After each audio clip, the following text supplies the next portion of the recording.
राजधानी रास्तार विजेडी गर्जन मुख्य निर्वाचन अधिकारी कार्यालय सम्मुखें विजु छात्र युव और महिला जनता दल विक्षोभ प्रदर्शन देखा मिलूँ।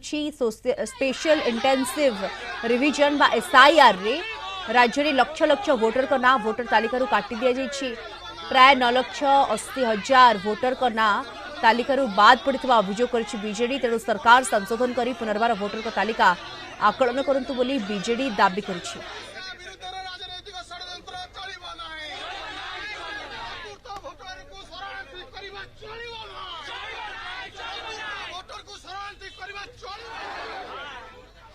भोटर लिस्ट एनुअल रिविजन रे 9,80,000 लोक जो माने जेन्युइन वोटर्स ओरिजिनल वोटर्स तांको बाद दिया जाइछि।